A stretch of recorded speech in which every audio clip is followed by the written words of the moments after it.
What actor or actress stupidly left a movie franchise or TV series thinking they were too good for it, only to be never popular again? Terrence Howard was in Iron Man 1 and was going to become War Machine. This was the very start of the Marvel movies, the MCU. He got bounced, I think, for asking for crazy money. Don Cheadle replaced him for Iron Man 2 and all the movies beyond. I nominate Harrison Ford as the opposite.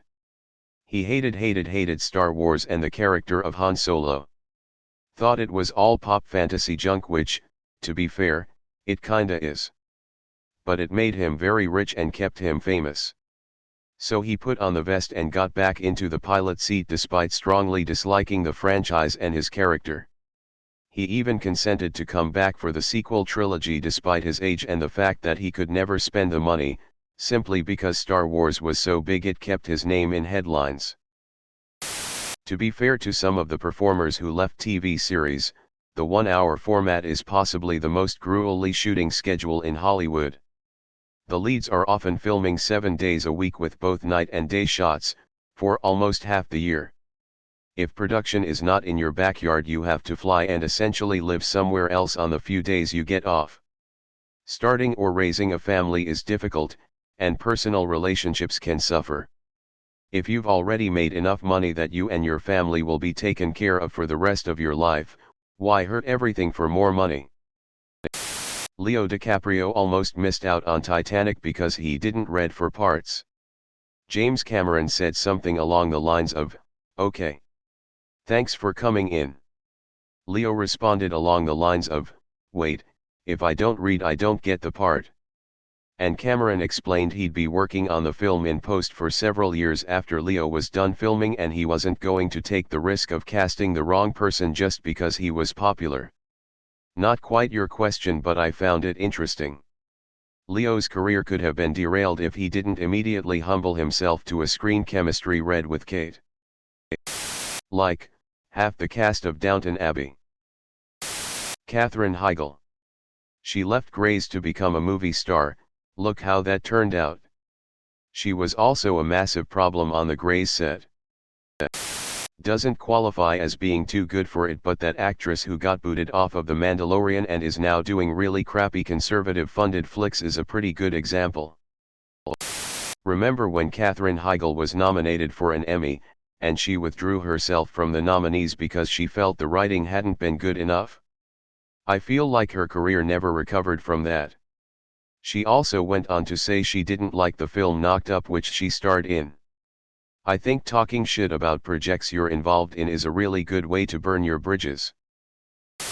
Does anyone remember Ray William Johnson from Equals 3 who left his show to become a big movie star? McLean Stevenson from MASH. Edited for format. I know he didn't leave the Twilight movies, but Taylor Lautner was supposed to be the next big action movie star, and outside of being Taylor Swift's boyfriend in that Valentine's Day movie, I've never seen him again. Not exactly the same as your question, but Sean Connery turned down the role of Gandalf for $30 million plus 15% of profits, which would have got him about $450 million. He said he didn't understand the script.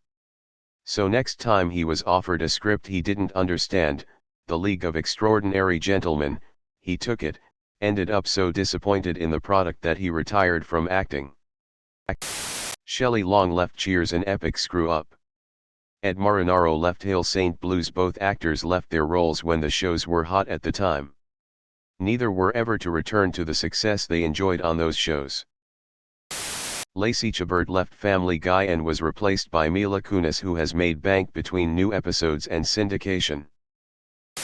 Late to the party, but Stuart Townsend was the original casting for Aragorn in the Lord of the Rings movies, but during pre-production and rehearsals he refused to practice things like swordplay, horse riding, action choreography, etc., always responding, "You'll get it on the day."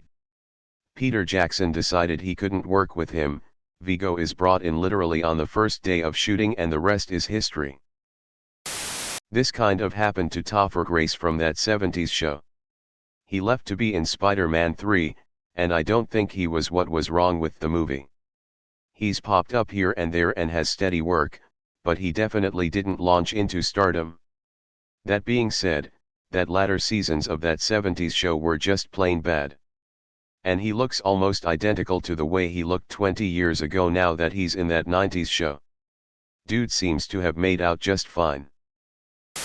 David Caruso leaving NYPD Blue, and Shelley Long leaving Cheers are good examples. Ja Rule was in the first Fast and Furious movie. Brian Dunkelman was co-host of Season 1 of American Idol with Seacrest, and then quit. Over the years it has toggled back and forth between whether or not he would have been fired anyway, but in at least one interview he admitted to quitting and then almost becoming suicidal over it. Katie Holmes dropping out of Batman to do a bomb called Mad Money. With Nicole Kidman. The ex-wives of Tom Cruise. Katie Holmes turned down a lead in Orange is the New Black. Katie Holmes turned down the role of Buffy in the Buffy the Vampire Slayer TV series.